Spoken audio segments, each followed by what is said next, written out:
Welcome.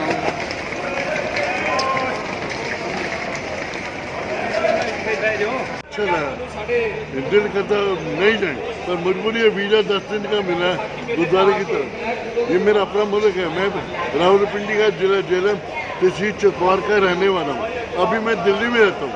मेरा जो पिंड है पाकिस्तान है। क्या नाम है तुसी सर? मेरा नाम AS सेठी। मुझे तो अभी आया नहीं है। नहीं, चाबी मेरे पास ही है।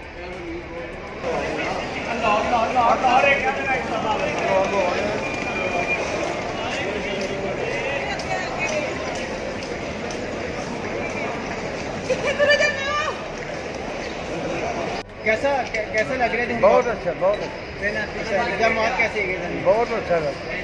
अच्छा, लग कैसा रहा तेरा? बहुत दुनिया ने बड़ा प्यार किया। पाकिस्तान बहुत अच्छा है।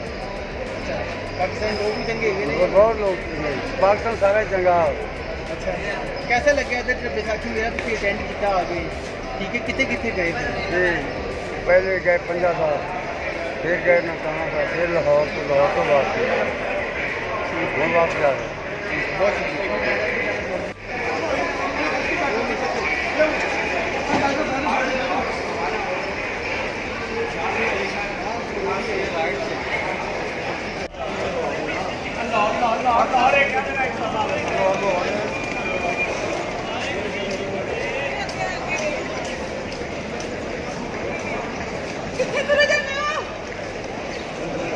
Sukhdeal Singh. Arrangement, we enjoyed the visit and arrangements of langar and other security was perfect, and the Peshawar people have done their best in Punjab Sahib.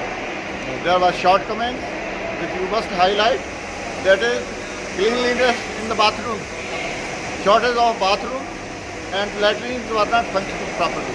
Bye bye. Thank you.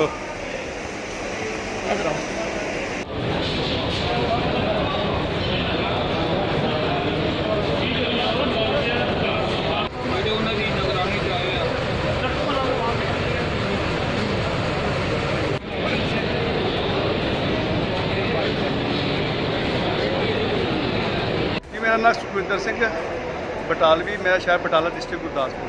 अच्छा, उसके बाद अपना जो जा रहे हो कि लोगों ने की पैगाम दिंਦੇ देखो जी, जो ही आए हैं पाकिस्तान में सानू बड़े बड़े तरह ਦੀਆਂ ਉੱਥੇ ਗੱਲਾਂ ਕੀਤੀਆਂ कि ਤੁਸੀਂ पाकिस्तान जा रहे हो, उससे ਤੁਹਾਡਾ ਇੱਧਰ ਹੋਏਗਾ, लेकिन मैं इस फीलिंग ਦਿੱਤੀ। मेरा ये तीसरा ट्रिप हैगा ਤੇ ਬੜਾ ਵਧੀਆ ਇੰਤਜ਼ਾਮ ਹੈ, ਬੜਾ ਵਧੀਆ ਸਲੂਕ ਕੀਤਾ ਲੋਕਾਂ ਨੇ, ਪਾਕਿਸਤਾਨੀ ਆਵਾਮ ਨੇ, ਖਾਸ ਕਰਕੇ ਪੁਲਿਸ ਨੇ, मीडिया ने और एवरीथिंग जितने रेलवे इंतजाम है बहुत ही वधिया और सारा कुछ बड़ा इंजॉय किया और बहुत ही वधिया इंतजाम किया कि अल्लाह करे कि ऐसा ही अगों भी होंदा। बहुत शुक्रिया।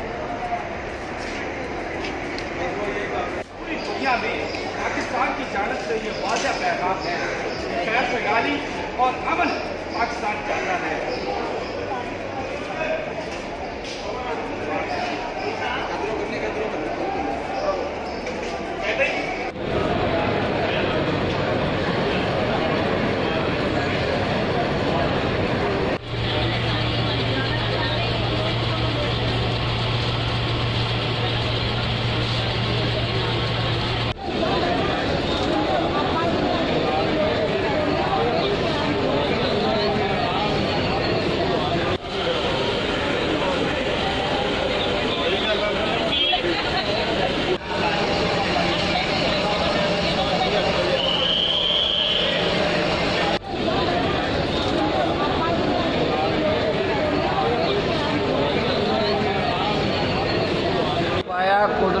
सब बंदे एक नूर के शब्द उपजा कौन भले कौन मंदे। और मैं उर्दू का बोलने वाला हूँगा। खूब सैरे चमन की दिल शाद रहे, हम चलते हैं बागबान तेरा गुलशन ये आबाद रहे। थैंक यू चाचा।